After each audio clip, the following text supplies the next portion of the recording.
Well,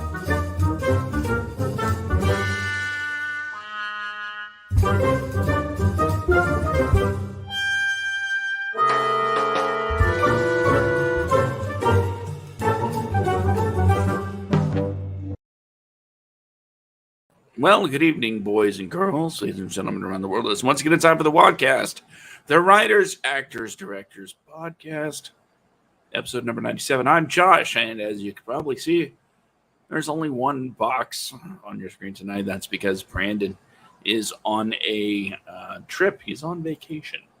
But rather than letting the show go by for a week without an episode, we decided, you know what?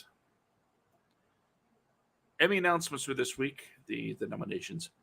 And since, what's his face? Not Brandon.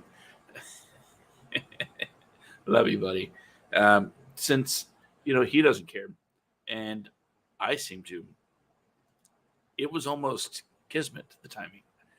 So tonight's episode is mostly about, reading through the 57 pages of Emmy Award nominees. But before we do that, I'm going to catch you up on what I've been up to. It's been a lot of writing this week. Unfortunately, I can't say it's been a lot of writing, a thing. It just seems that I get started on something and then I'm like, ooh, another idea. And then I'm like starting on that one. Then it's like, oh, another idea. And yeah, lack of ideas is not a problem in these parts. Focusing and following through on one. The problem is, no matter how many notes I take, no matter how many times I write things down, the idea gets lost if I don't start working on something immediately. So God only knows how many times I've just lost what could be award-winning, thought-provoking ideas for the next great movie or series, and it's just into the abyss. It's funny because there's been a lot of talk about TV, especially with Emmy nominations. What's been great, what's been meh. And I've taken this time, this week, to do something that I don't normally do, and that's straight up watch horror movies. Now, I haven't been watching like the older stuff. Some of you might find that sacrilegious that I'm not watching the classics. But you know what? I watched all 5 Final Destination movies. And that twist at the end of 5, I'm sorry about the levels right now. It's just wanting to automatically go all over the place. So that twist at the end of 5 blew my mind. And, I've always enjoyed the first movie. The second movie, arguably better. Kind of hits a slump for 3 and 4, but I think things kind of get back on track with the 5th one. So much so that I'm like, okay, where's the 6th one? And it's been, 10 years since the last one? I don't recall when the last one was. And I also restarted watching the Scream franchise. I'm missing 2 in my repertoire. I haven't watched the final 2. But I figured if I'm going to watch those last 2 movies, I should get a bit of a refresher. So so far I've watched 1 and 2, and I've really forgotten how good those movies are, especially the second one, because sequelitis is a thing. You rest on your laurels, and things generally aren't as good. Screw it. I'm just going to leave it up. Sorry for the background noise, boys and girls. I'm guessing it's better to have steady background than me going. kind of fly by night operation is this? Anyway, so that's what I've been doing. Of course, the Orville is always going to be ultra premium, top notch watching, in my opinion. And that's one thing that I've been watching episodes. I've finished Miss Marvel, and whew, it's a good show. And there's a lot of people out there who disagree, and whatever reason you have for disagreeing, that's fine. That's on you. You don't have to enjoy everything. I'm more of a try to find the enjoyment in something that I've dedicated my time to. But if it's not for you, it's not for you. It's okay. I just ask that, like most things, you just don't be a dick about not liking something. Just like some people can be a dick about liking something. Just because somebody doesn't like something doesn't mean they're wrong about it. And just because somebody likes something doesn't mean they're right about it. Now, one of the things that we've said on this show repeatedly is it's okay to like bad things, but it's not okay to say those bad things are good, and vice versa. It's just become too commonplace to instantly identify something as trash or terrible, or talk about the quality of it over one's just personal tastes. And I think in every aspect of life, we would all find ourselves in a much better community space if we learned these differences. I'll be the first to say I don't like Zack Snyder's movies. And that's not anything personal against Zack Snyder. I think he's got a tremendous eye. His color palette is exquisite. But in my opinion, I find his storytelling lacking. But I'm not going to say somebody is wrong for liking Zack Snyder movies. Not for saying that they're the greatest movies ever made, which is something I've come across. The greatest movies of all time. It's like, see, you're just opening a door for debate. Why? And it doesn't matter. Love, hate. Just remember, we all have our own opinions, and we are able to talk about them. Let's just keep in mind that they are our opinions.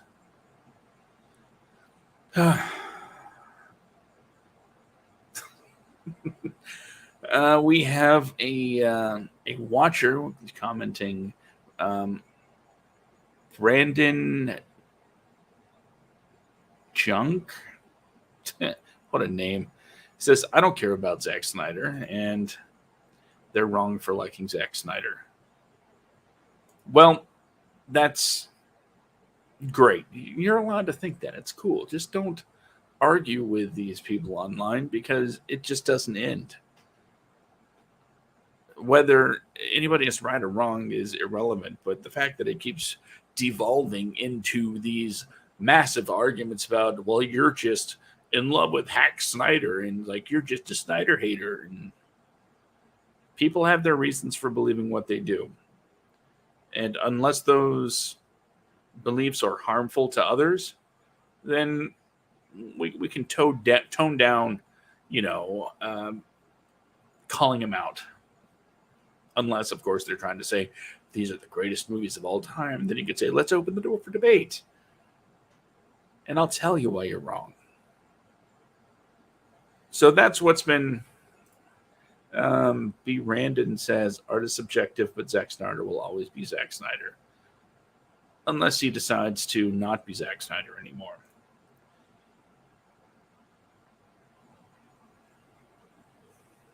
And yes, art is subjective, but there are certain things that are objective when it comes to art. There is a quantitative good and bad, uh, but it mostly comes down to, how people do their jobs. You know, you can have excellent performances and bad directing. It doesn't make the performances any worse. Well, it can. It's you know as well as I do that the collaborative effort that it takes to make art uh, means so many people have to be on point to do their jobs that if there is a failure in the system anywhere down the line, it's going to knock points off objectively, right? That's one of the things Marvel has been getting raked over the coals over these last, couple weeks, specifically about the visual effects. And it's hard to say that they're wrong because there is um, a degradation of a degeneration even of effects. It's clear to see that things just aren't as good as they used to be. Now, before I get on to the Emmy noms, there's one thing that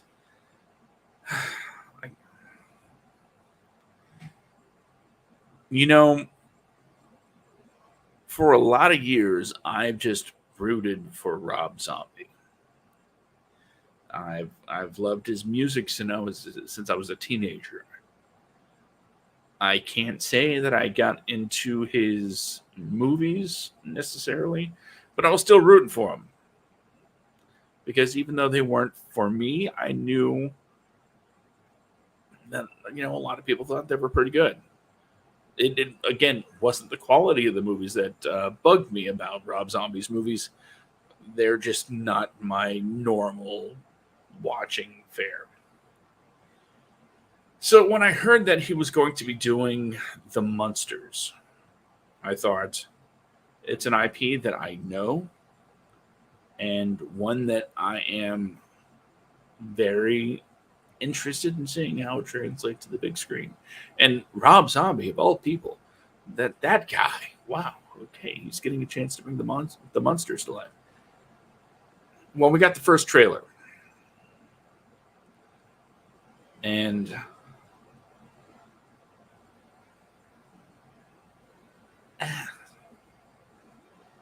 it's something else, man. The super bright, no grain visuals is it looks like something somebody made with a video camera. If I'm being honest, and I don't know. I don't know.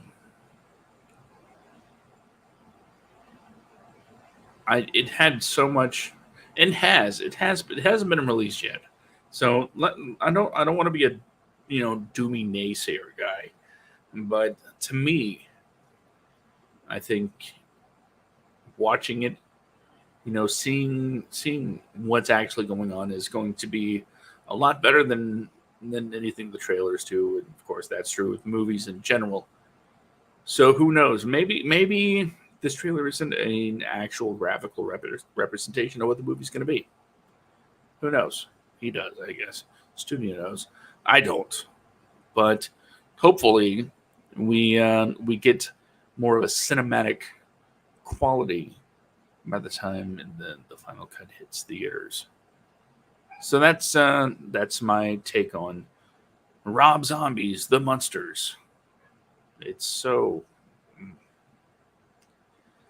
But already 15 minutes into the show, let's go ahead and get through this 57 pages of Emmy nominations.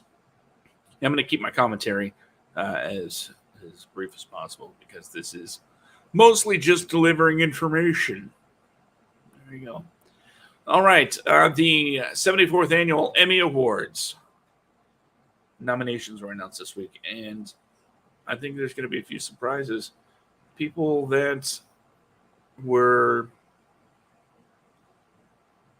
expecting to see a nod, not even appearing on the list, and some people that maybe you weren't expecting, popping up out of nowhere. So, starting out with Outstanding Animated Program, we'll go first with Arcane.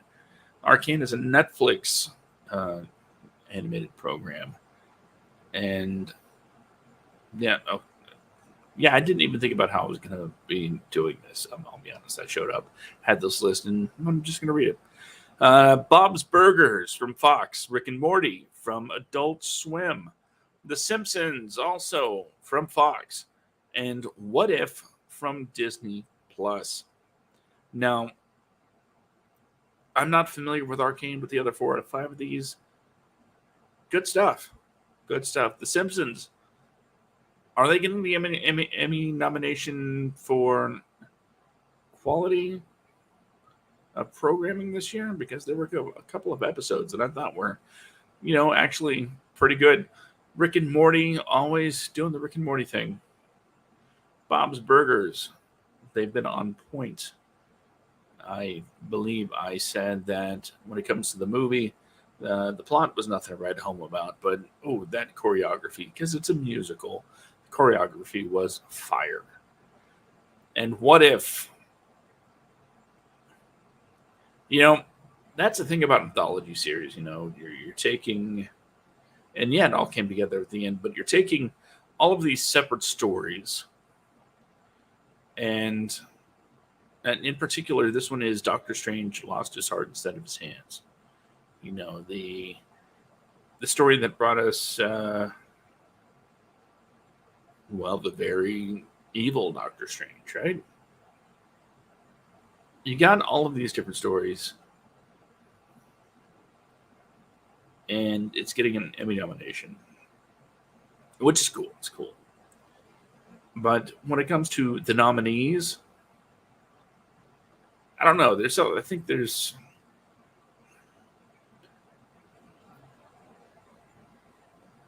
Bob's Burgers, Rick and Morty, and The Simpsons. They're all very, very episodic.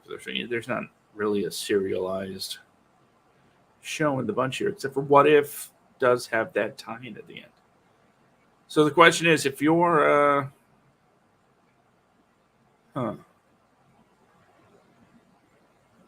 who should it be? Who do you think it should be? If I say What If, it's just, you're a Marvel fanboy. If I say something else, it's, well, you know what? Who cares? Give it to What If, and that was a very compelling story this year. Doctor Strange lost his heart instead of his hands, and it led directly to events in Doctor Strange 2. Outstanding short form animated program. The Voice presents Diabolical. It's on my watch list. Love, Death, and Robots. The first one was Prime Video. This one's Netflix. Robot Chicken. Is that still a thing? Adult Swim. Star Wars. Visions. Disney Plus. And When Billy Met Lisa. Disney Plus. Honestly, haven't seen any of these, but I'm down with The Boys. Outstanding production design for a narrative contemporary program. 1 hour or more. Yes. That category. Production design for 1 hour contemporary. The Flight Attendant. HBO, Ozark. Netflix. Severance. Apple TV. Squid Game. Netflix. Secession, HBO. The White Lotus, HBO. HBO is just absolutely crushing it when it comes to their TV. But production design, I would go with Squid Game. for what it was incredible. And as well as just the fact that all of the answers were hidden in the background since episode 1 leads me to think the production design is amazing. So, Squid Game for me there. Outstanding production design, narrative, period, or fantasy program. The Gilded Age, HBO. The Great, Hulu. Loki, Disney Plus. The Marvelous Mrs. Maisel, Amazon Prime Video. And Stranger Things. Wow. Now, this is a powerhouse category for production design. The Gilded Age, I've seen pictures, I've seen photos, stills, and damn, they go for it. They do pretty good. Loki. I loved Loki. Loki was a tremendous show, but I'm gonna have to I'm gonna disqualify it with. I don't want to sound judgy, even though that's exactly what I'm doing. With as much special effects went into the design and my preference for, set builders and set pieces, it could have. I'm not saying Loki could have done better because, like I said, it was really good. I just don't think it's the leader here. The Marvelous Mrs. Maisel and Stranger Things. No knock against Stranger Things, but I think it falls down to that, again, special effects in the production design a bit much. So just for the sake of analog, I'm going with the Marvelous Mrs. Maisel. It's a great show. If you're not watching, you should be. Half-hour narrative production design. Jesus Christ, I'm boring myself. Let's just skip to the crib notes. All right.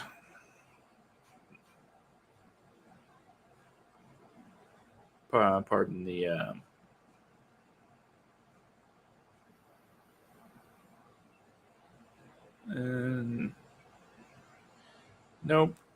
Nope, not reading that one. Casting agents, yay. Casting. Production design, right, just get it on.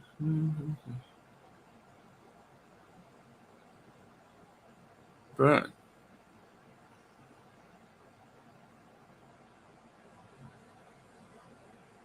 oh my dear Lord, so many things here. All right, okay, we'll just go with this. Outstanding host for a reality or competition program. You got the guys from Queer Eye. You got Amy Poehler and Nick Offerman in Making It. You got Nicole Byer and Nailed It. And you have the Shark Tank crew, as well as Padma Lakshmi from Top Chef and RuPaul from RuPaul's Drag Race. So I love Nailed It. I watch Shark Tank on occasion.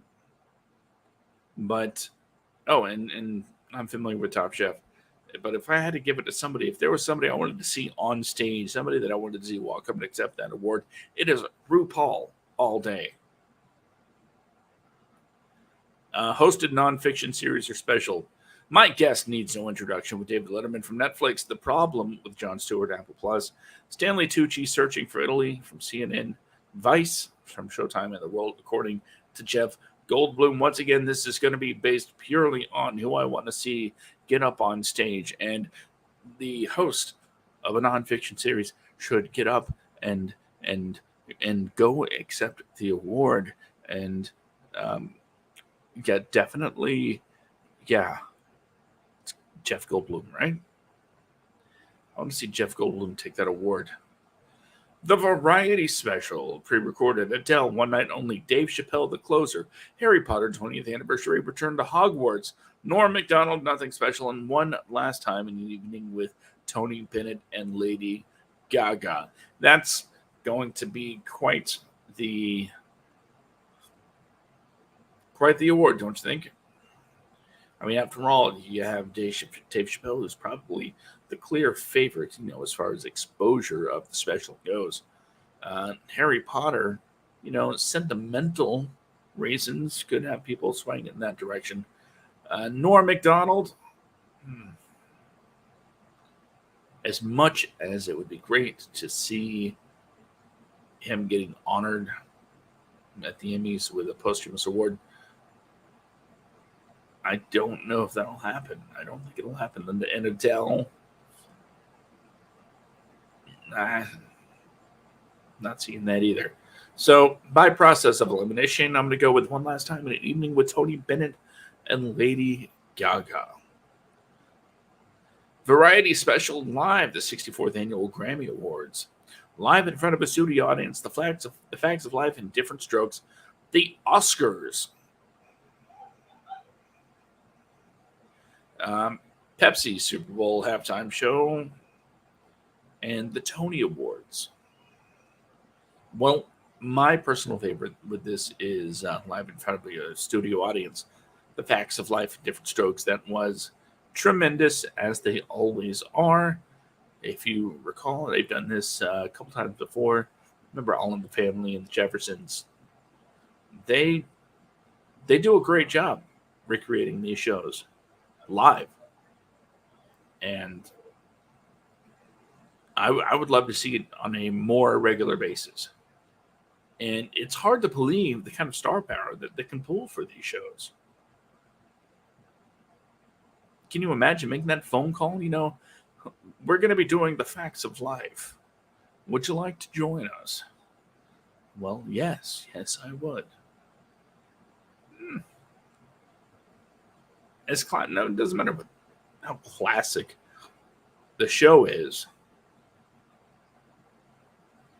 I just find it difficult to believe, getting movie stars to do live performances of old TV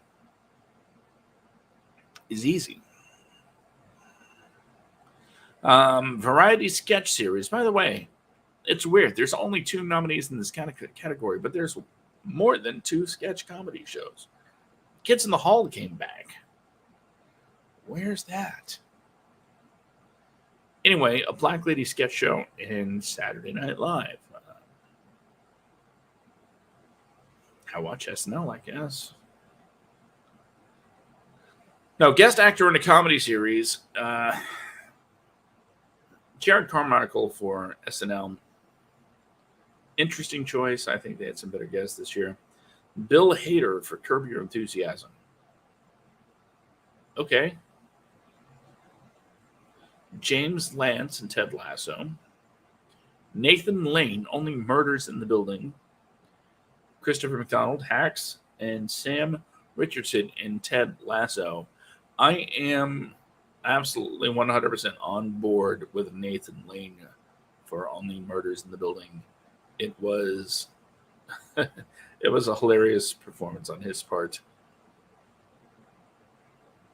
And as I'm watching the second season, it kind of reminds me that that's kind of, from what I've seen so far, the thing that's lacking. It's like the magic of the Nathan Lane. He wasn't a very prominent character as far as screen time goes, but whenever he was around, the show became 1,000 times more enjoyable. Because Nathan Lane is 1,000,000 times more enjoyable. Not that, But anyway, if I had to go somebody else, I'd say Bill Hader, because it seems like they're lining him up to get a kind of an also, I don't know, a participation thing. Well, we get to Barry in a minute. Guest actress in a comedy series, Jane Addams for Hacks, Harriet Sansom Harris, Hacks, Jane Lynch, Only Murders in the Building, Laurie Metcalf, Hacks, Caitlin Olsen Hacks, and Harriet Walter, Ted Lasso. That's so strange having 4 people nominated from one show. They're literally taking up the majority of this category. So the question is, will people getting these awards together, will that hurt Hacks winning this Emmy? Will that hurt any of these 4 people from the same show winning an Emmy for the show? I think it's possible that the vote could be split. Split so much that the winner winds up becoming Jane Lynch. Not that it's undeserved, of course. Amazing, amazing comedian. But it just tells me that I need to watch Hacks, I guess. Guest actor in a drama series, Adrian Brody in Succession, James Cromwell in Succession, Coleman Domingo, Euphoria, Arian Moyen, Succession, Tom Belfry, Ozark, and Alexander Skarsgård, Succession. Seeing the same problem here, where so many people nominated from one show. How does the voting take that into account? I can only imagine that you're splitting your base here. While it is awesome to have so many people nominated from one show, it's quite the feather in your cap when it comes to, we have 4 Emmy nominations, just counting this one category. But what's more impressive, saying we have 300 Emmy nominations or Emmy winner? To me, it's the latter.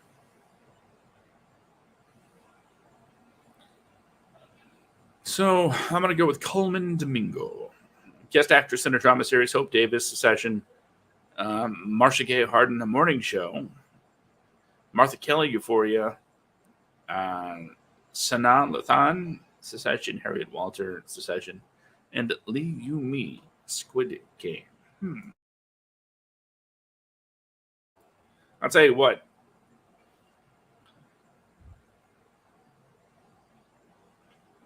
If this vote is split enough, I hope Squid Game picks this one up, because it was so good. Supporting actor in limited series or movie: Murray Bartlett, The White Lotus; Jake Lacey, The White Lotus; Will Poulter, Dope Sick; Seth Rogen, Pam and Tommy; Peter Skarsgård, Dope Sick; Michael Stuhlbarg, Dope Sick; Steve Zahn, The White Lotus. Wouldn't it be funny to see Steve Zahn win an Emmy? And I know it's been a long time since he's, done things like, what was it, Saving Silverman? But,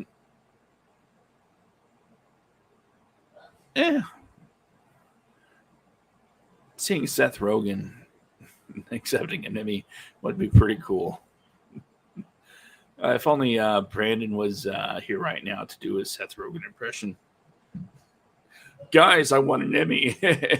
I see, I can't do it. We're showing up on stage high. It might be a stereotype, but it's a Seth Rogen stereotype. There's a reason it exists. So I'm just going to say, let's get Seth Rogen on stage, Stone. Supporting actress in a limited series or movie: Connie Britton, The White Lotus; Jennifer Coolidge, The White Lotus; Alexandra Daddario, The White Lotus; Caitlin Dever, Dope Sick; Natasha Rothwell, The White Lotus; Sydney Sweeney, The White Lotus. There's like 2 shows nominated here.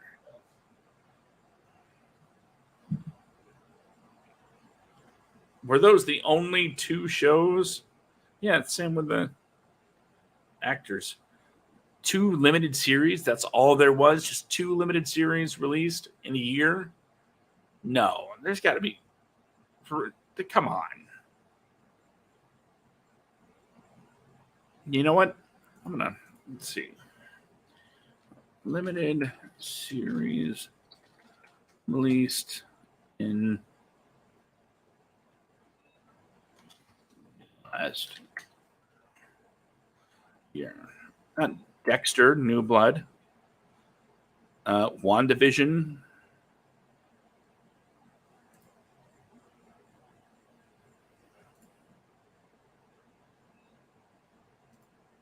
so yeah, there were all sorts of limited series released.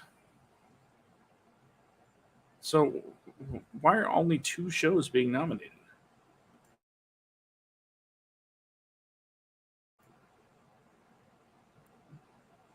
I don't get it. Well, anyway, on to the some of the real meat and potatoes. Supporting actor in a comedy series, Anthony Carrigan for Barry. Yes, Anthony Carrigan. Let's see if I can.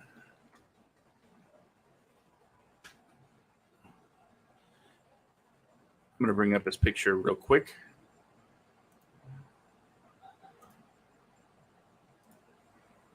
And there he is, Anthony Carrigan. I don't even want to read the other nominations because this guy is absolutely amazing. He should win all of the awards that he can. He is just excellent. But I'm going to read the other ones. Brett Goldstein, Ted Lasso. Tahib Jamo, Ted Lasso. Nick Muhammad, Ted Lasso. By the way, not taking away anything from Ted Lasso because that is a brilliant show. Love it. It is hilarious. And one of the best episodes of TV, period, I watched was from the most recent season of Ted Lasso. And it was the one that was about, what's his name? The assistant coach.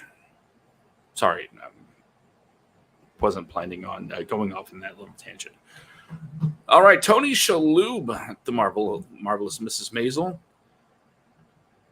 Another amazing show with another amazing performance. Tony Shalhoub, no stranger to the Emmys. Monk got him how many awards? Jesus Christ, it was a lot. Tyler James Williams, Abbott Elementary. It's a good show. Henry Winkler for Barry. Oh. And that expression? No, that wasn't because I don't like Henry Winkler and Barry. It's just up against Anthony Carrigan. How do you root against someone winning an award in a show where everybody deserves a freaking award? That's the kind of show Barry is. And finally, Bowen Yang from Saturday Night Live. He delivered this season. He was in a lot. And yeah, he kind of stepped front and center for the majority of the season, and I dug it. He's a very entertaining comic to watch. Supporting actress in a comedy series, Alex Borstein for The Marvelous Mrs. Maisel. Yes. All day. Hannah Einbinder, Hex. Oh, Hex is a comedy? Huh. Janelle James, Abbott Elementary. Yeah. Kate McKinnon, Saturday Night Live. Her last season, but I don't see this being her year. Sarah Niles, Ted Lasso. Cheryl Lee Ralph, Abbott Elementary. Juno Temple, Ted Lasso. And Hannah Waddingham, Ted Lasso. I'd almost put money on Janelle James. Abbott Elementary is a good show. Supporting actor in a drama series, Nicholas Braun, Succession. Billy Crudup, The Morning Show. Kieran Culkin, Succession. Park Hae-soo, Squid Game. Apologize if I'm butchering names here. Matthew McFadden, John Turturro, and Christopher Walken for Severance. And Oh Young Soo for Squid Game. See, they split Squid Game. Then so many repeats, so many dramas. And it's almost like it should be a rule that only one person per show gets nominated, because this is just absolutely ridiculous to see so many people nominated for one show in one category. And I know, doesn't that fly into the face of how do you pick one that's just yeah, maybe I'm contradicting myself, but the fact of the matter is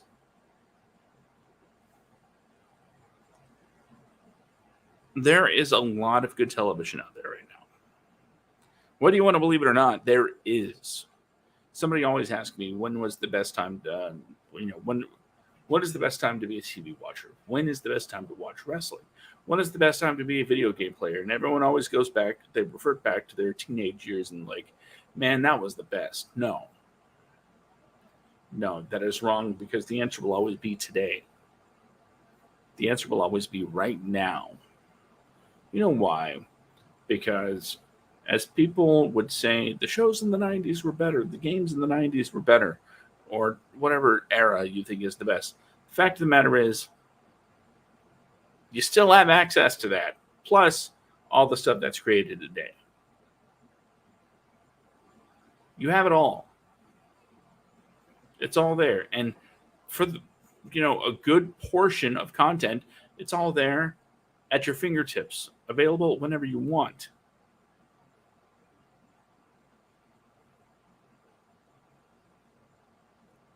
But going back to all these shows being nominated,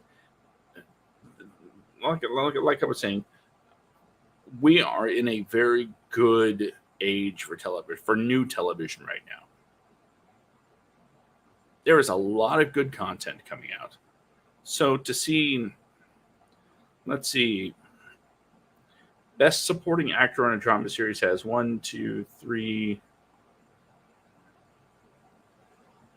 shows. Out of 8 nominations, they're representing 4 shows. For the miniseries or movie, it literally came down to 2. 2.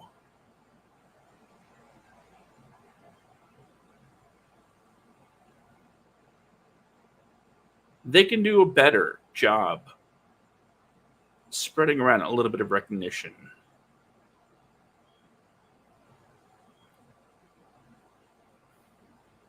Anyway. Best Supporting Actor in a Drama Series: Patricia Arquette, Severance; Julia Garner, Ozark; Young Ho Yun, Squid Game; Christina Ricci, Yellow Jackets; Rhea Seehorn, Better Call Saul; J. Smith Cameron, Secession; Sarah Snook, Secession; and Sydney Sweeney, Euphoria. You know what? I'm just gonna stick with the Squid Game fanboyism. I want to see them win some awards. Best Television Movie. Oh, that's what it's classified. Okay. Chip and Dale Rescue Rangers from Disney Plus. Ray Donovan, the movie. Reno 911, The Hunt for QAnon, Paramount Plus. The Survivor, HBO, and Zoe's Extraordinary Christmas, the Roku channel. I'm gonna go Chip and Dale all day, every day. that's just how. That's it for me. That was a grab of my childhood. Plus, the whole meta aspect. I'm a sucker for some good meta commentary. And Ugly Sonic, yes, please. Best Competition Program: The Amazing Race from CBS. Lizzo's Watch Out for the Big Girls. Amazon Prime Video. Nailed It from Netflix. RuPaul's Drag Race from VH1. Top Chef, Bravo, and The Voice, NBC. I going to The Voice, right? I mean, got a comment from Amber. Hey, Amber, love you. Yeah, Chip and Dale all day. Someone agrees with it. Love to see it. Variety or talk series. Here's an interesting category, in my opinion, because we have, on the one hand, ever since someone was not doing a job anymore. See, I'm steering clear of political strife, Brandon. Ever since somebody was not doing their job anymore, some people thought that late night would kind of falter, and maybe for a bit it did. But then other things happened, and well, these guys really picked up on it. The Daily Show with Trevor Noah from Comedy Central. Jimmy Kimmel Live, ABC. Last Week Tonight with John Oliver, HBO. Late Night with Seth Meyers, NBC. And The Late Show with Stephen Colbert. Here's the funny thing. Out of everybody here, I think it's Trevor Noah, Jimmy Kimmel, and Stephen Colbert that are the ones that are like getting headlines on a regular basis because, well, they're on multiple times a week, right? Seth Meyers, while not grabbing headlines, he certainly gets like an honorable mention every now and then. But I think as far as production goes, the bang for the buck is with John Oliver. HBO just crushes it with Last Week Tonight with John Oliver with everything they do. But there's going to be a certain segment of the audience that sees a thread between all of these programs and, well, I'm just saying. See, I handled that one delicately, Brian. Brandon handled it delicately. Amber says The Daily Show should win. No, Trevor's awesome. Don't get me wrong, but John Oliver, that research team is something else. Lead actress in a limited series or movie: Toni Collette, The Staircase; Julia Gardner, Inventing Anna; Lily James, Pam and Tommy; Sarah Paulson, Impeachment, American Crime Story; Margaret Qualley from Maid; and Amanda Seyfried, The Dropout. Now, I guess, yeah, I've heard of Inventing Anna. I've heard about Lily James's performance in Pam and Tommy, but I can't say that I'm super interested in catching up on that. Impeachment, American Crime Story. Love that series, and I look forward to watching this part of it. So just from the fact that I haven't watched any of these, you know what? I'm going to say Sarah Paulson. So I guess, Amber, you want Lily James to take it? Like I said, I haven't seen any of them, so I'm not sure. I'm just a Sarah Paulson fan. All right, lead actor in a limited series or movie: Colin Firth, The Staircase; Andrew Garfield, Under the Banner of Heaven; Oscar Isaac, Scenes from a Marriage; Michael Keaton, Dopesick; Himesh Patel, Station 11; and Sebastian Stan, Pam and Tommy.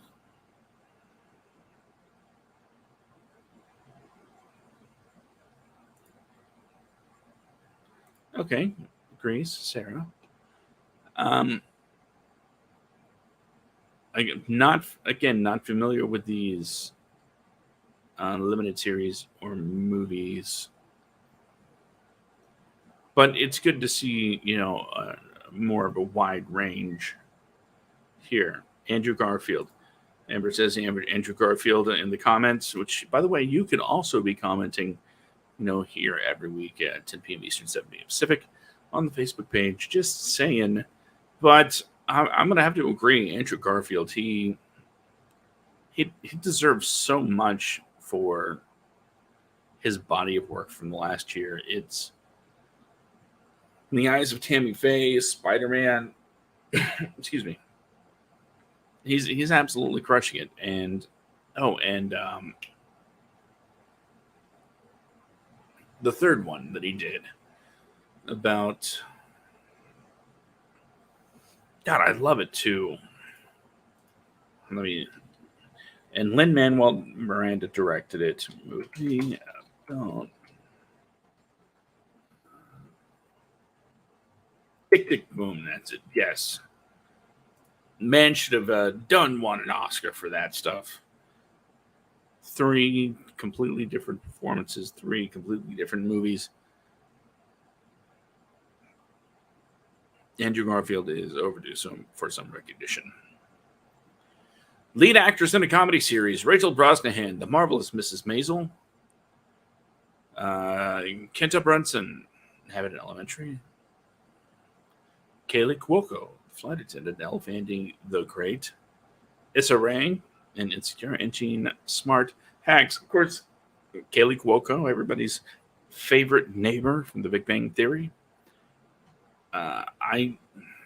Between Abbott Elementary and Marvelous Mrs. Maisel, it's probably going to go to Abbott Elementary, to be honest with you, because she has been absolutely lighting up everywhere she attends.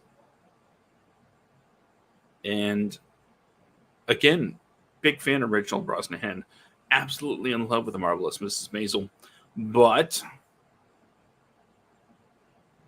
I think it's Abbott Elementary's time, which is interesting in my mind, because when the show first started, I always thought it was going to be one of those shows that's kind of on the bubble, but apparently it found its audience, and I'm in it. So I really enjoy that. Lead actor in a comedy series, Donald Glover for Atlanta, Bill Hader for Barry, Nicholas Hoult, The Great, Steve Martin, Only Murders in the Building, Martin Short, Only Murders in the Building, Jason Sudeikis, Ted Lasso. Brandon, if you're still in the chat, say something, because I need an opinion from you, sir. And I will read your comment as soon as I can confirm that you're there. But in the meantime, Donald Glover for Atlanta. I've heard it's a great show. It's been in my queue for since day one. But it's just one of those things that I haven't gotten around to it.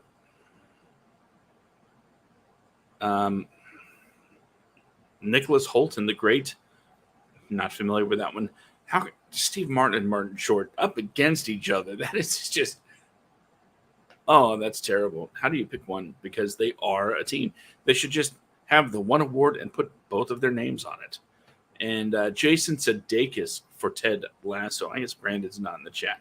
Okay, Jason Sudeikis, Ted Lasso. Yeah. Yeah, what can you say? Amber says Jason Sudeikis. I'll throw that on there. Just so you don't think I'm lying. Yeah. Ted Lasso is a wonderful show. But here's the thing, and here's what I needed Brandon's thoughts on. Barry is arguably one of the shows that one of the best shows on television right now. And it's because of the performances of people like Bill Hader, who is just, oh God, it's so good. He's the guy that we risked, getting copyright claims and shut down for, just to show how good he is. Barry is amazing. It's amazing television. But here's the thing. Is it comedy? Yes, it's got moments of funniness, some hilarious moments, but would you say the major thread throughout is drama? Because the way it seems like if you have any kind of yucks, then you're a comedy. I don't know if this is comedy from a creative standpoint, a studio standpoint, or an Emmy standpoint, but it almost seems unfair to put such great dramatic acting and great comedic acting against all of these other more comedic shows and actors. And if you look at it from this particular perspective, Jason Sudeikis and Bill Hader are going head to head for Emmys. Did anybody see that coming when they were on SNL? Anybody?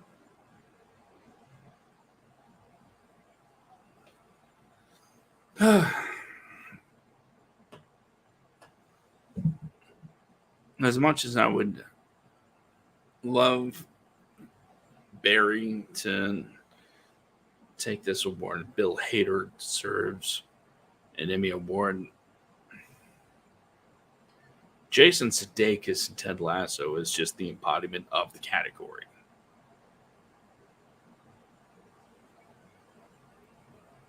So Jason Sudeikis takes it for Ted Lasso, I think. Lead actress in a drama series. Holy crap. J.D. Comer, Killing Eve. Laura Linney for Ozark. Melanie Linsky, Yellow Jackets. Sandra Oh for Killing Eve. Reese Witherspoon for The Morning Show. And Zendaya for Euphoria. Going to Zendaya, right? I mean, we know it's going to Zendaya. It seems pretty clear.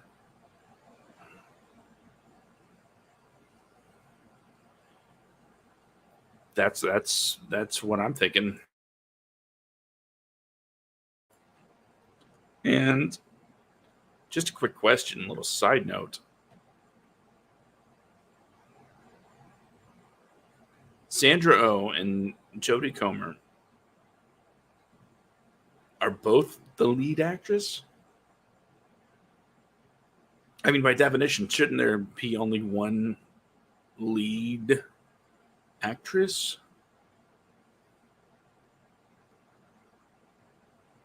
I'm not familiar with Killing Eve, so forgive me. I understand the concept of co-leads. Just seems a bit odd. Lead actor in a dramatic series, Jason Bateman, Ozark. Guy's awesome. Brian Cox, Succession. Lee Hyun Wang. I totally messed that up, but I don't know how to fix it, so I'm sorry. Squid Game. Bob Odenkirk, Better Call Saul. Adam Scott for Severance. Jeremy Strong for Succession. Okay, to me it comes down to Squid Game and Better Call Saul. Oh, and for the last category, Amber said Sandra Oh.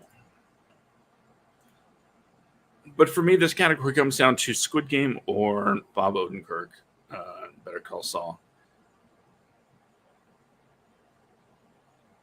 You know, I'm going to say it's probably going to go to Better Call Saul because the hype is more current.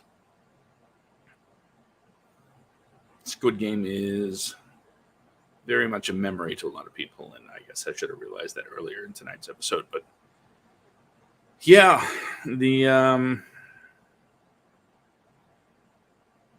being current, being relevant now is definitely a thing, especially when it comes to awards. Being more closer, to what's now. Squid Game amazing in its time, and it hasn't, it hasn't been that long, but since then we've had more shows.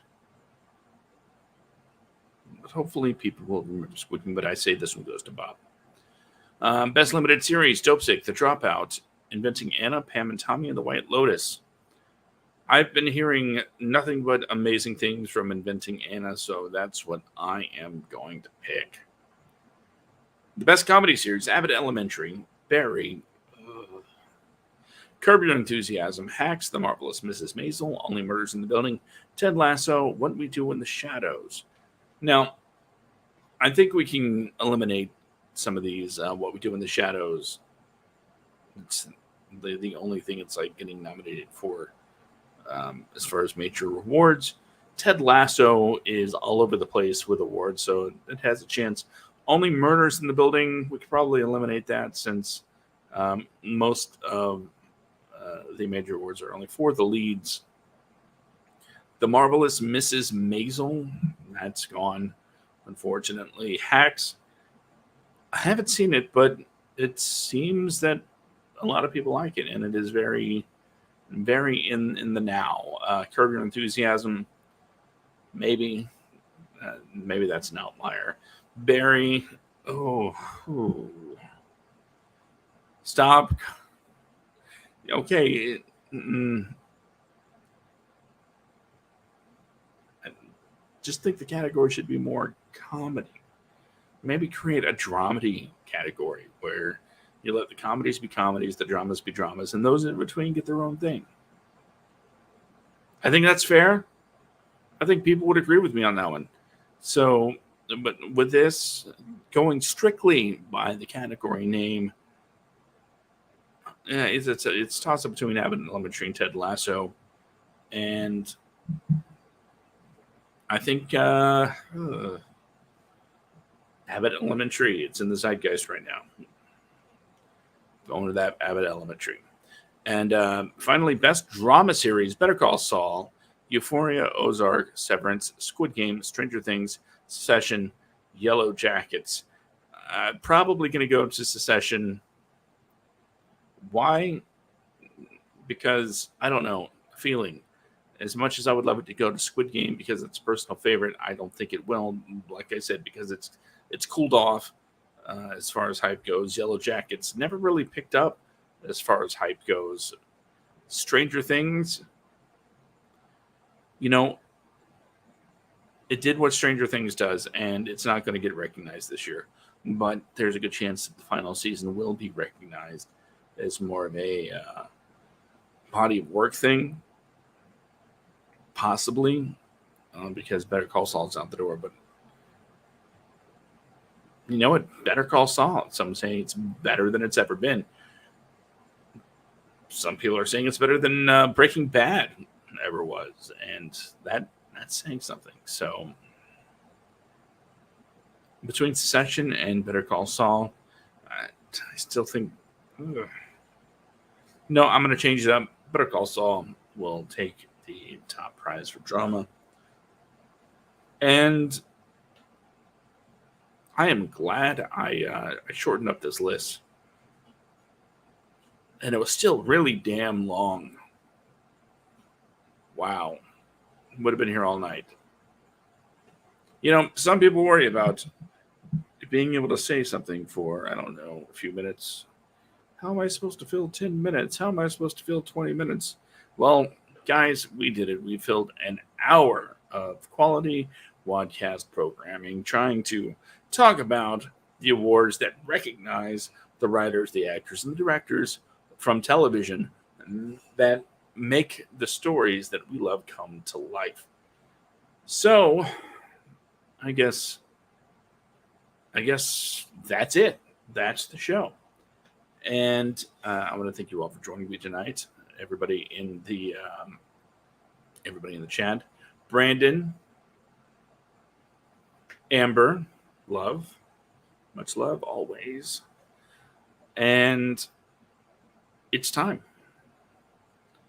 By the way, if you want to find out more about me, if you want to find out more about WADco Media, the WADcast. You can go to thewadcast.com. You can go to wadcomedia.com. And let's see, I have one of these handy dandy little pagey pages here. Yeah, there it is. Check it out. That's all the places. Okay, it doesn't exactly have all the Facebook stuff on there, but you go to these websites, and there is where you'll find the Facebook links, the Twitter links, all of the links, the merchandise. If you are looking forward to Brandon being back next week, make sure you send him a message at bjacksman1982. I hope I did that right. You'll find the links at thewadcast.com. Send him a message and say, why did you let Josh go solo? I get it. The banter is what makes us fun. But shoot him a message. I wish him safe travels, because the world is crazy. Nuts even. Brandon, if you're still listening, well, this is for you, buddy.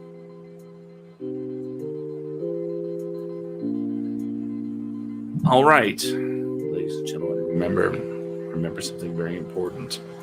Oh, now you wanted to, for like 50 minutes, you're fine with the volume level. And like, now here at the end, you want to. All right, boys and girls, remember the only thing standing between you and your dreams is you. You can make your dreams come true. You can follow your dreams, but you have to do it. You have to start. You have to take that first step. If you want to write. Be a writer. Take a pen, take a paper, start writing stuff. If you have a laptop, write stuff. If you have a phone, write stuff. If you have anything to put your thoughts onto a word format, so you can read it, write it. If you want to make a movie, you got a camera, right? It's on your phone. Make a movie. Stop saying you can't, because can't never could do anything. Start today. You're not guaranteed tomorrow. You don't know what tomorrow brings, if there is tomorrow.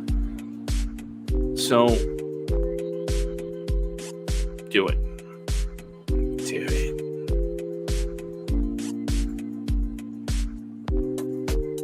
Sorry, I'm trying to get over here into this, and see, it's doing that again. All right, for me, yes, Brandon, this week. We'll see you next week for episode number 98 as we close in on the 100th episode of the WADcast. I'm Josh. See you next week.